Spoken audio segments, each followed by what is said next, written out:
ಪರಮ ಪೂಜ್ಯ ಶ್ರೀ ಶ್ರೀ ಪಟ್ಟದ ಪಂಚಾಕ್ಷರಿ ಸ್ವಾಮಿಗಳವರು ಸೂರ್ಯಸಿಂಹಾಸನ ಮಠ ಅಂಡ್ರಕಳ್ಳಿ ಗ್ರಾಮ, ಚಾಮರಾಜನಗರ ಜಿಲ್ಲೆ, ತಾಲ್ಲೂಕು. ಕಾಯಕದ ಸ್ವಾಮಿಗಳವರಿಂದ ಸ್ಥಾಪಿಸಲ್ಪಟ್ಟ ಮಠವು ಬೆಳಿಗ್ಗೆ ಉಷಕ್ಕಾಲದಲ್ಲಿ ಪಾದ್ರಿ ಮರದ ಹತ್ರ ಹೋಗಿ ತಮ್ಮ 2 ಕಾಲುಗಳನ್ನು ಆ ರಂಬಿಗೆ ಹಾಕಿ ಶಿರಸನ್ನು ಕೆಳಗಡೆ ಬಿಟ್ಟು ಸುಮಾರು 12 ಗಂಟೆಯವರೆಗೂ ಅದೇ ರೀತಿ ನ್ಯಾತಾಡ್ತಾ ಇದ್ದರು ಮರದಲ್ಲಿ.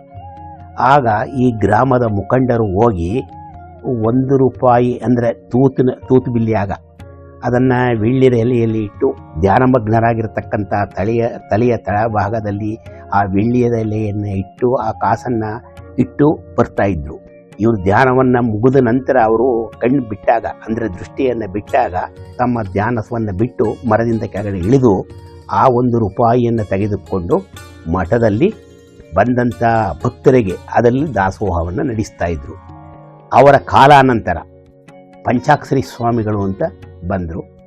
ಅವರು ಸುಮಾರು 25 ಎಕರೆ ಜಮೀನುಗಳನ್ನು ಮಾಡಿ ಮಠವನ್ನು ಸ್ಥಾಪನೆ ಮಾಡಿ ಮಠದಲ್ಲಿ ಬಾವಿಯನ್ನು ಮಾಡಿ ಬಹಳ ಉತ್ತೇಜನಕ್ಕೆ ತಂದರು.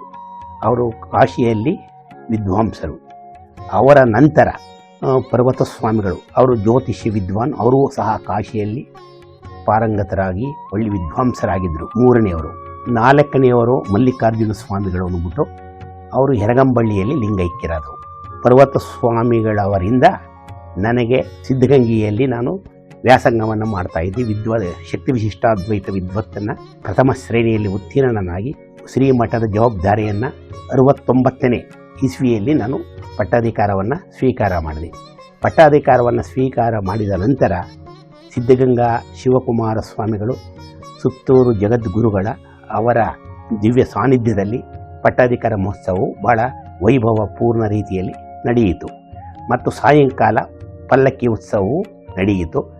ಸಹಸ್ರಾರು ಭಕ್ತಾದಿಗಳಿಗೆ ಪ್ರಸಾದ ವಿನಿಯೋಗ, ಸಾಯಂಕಾಲ ದಾಸೋಹ ಬಹಳ ವೈಭವ ರೀತಿಯಲ್ಲಿ ನಡೆಯಿತು.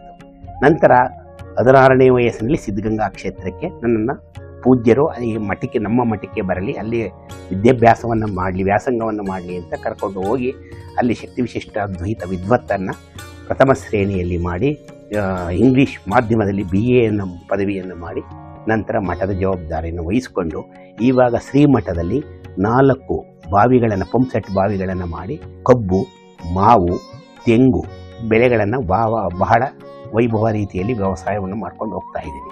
ಕಾರ್ತೀಕ ಮಾಸದಲ್ಲಿ, ಕಡೆಯ ಕಾರ್ತೀಕದಲ್ಲಿ ಮತ್ತು ವೈಶಾಖ ಶುದ್ಧ ಪೌರ್ಣಮಿಯ ದಿನ ನಮ್ಮ ಗುರುಗಳ ಶಿವಾಂಗಣಾರಾಧನಾ ಮಹೋತ್ಸವ ಮತ್ತು ಧಾರ್ಮಿಕ ಸಭೆ ನಡೆಯುತ್ತೆ. ಸಹಸ್ರಾರು ಭಕ್ತಾದಿಗಳಿಗೆ ಪ್ರಸಾದ ವಿನಿಯೋಗ ನಡೆಯುತ್ತೆ. ಅನೇಕ ಪೂಜ್ಯ ಮಠಾಧೀಶ್ವರರು ಬಂದು ಭಾಗವಹಿಸಿ ಧಾರ್ಮಿಕ ಕಾರ್ಯಕ್ರಮದಲ್ಲಿ ಭಾಗವಹಿಸಿಕೊಂಡು ಪ್ರಸಾದ ಮಾಡಿಕೊಂಡು ದಯಮಾಡಿಸ್ತಾರೆ. ಮತ್ತು ಕಾರ್ತೀಕ ಮಾಸದಲ್ಲೂ ಬಹಳ ವೈಭವ ರೀತಿಯಲ್ಲಿ ಶ್ರೀಮಠದಲ್ಲಿ ಕಾರ್ಯಕ್ರಮ ನೆರವೇರುತ್ತೆ.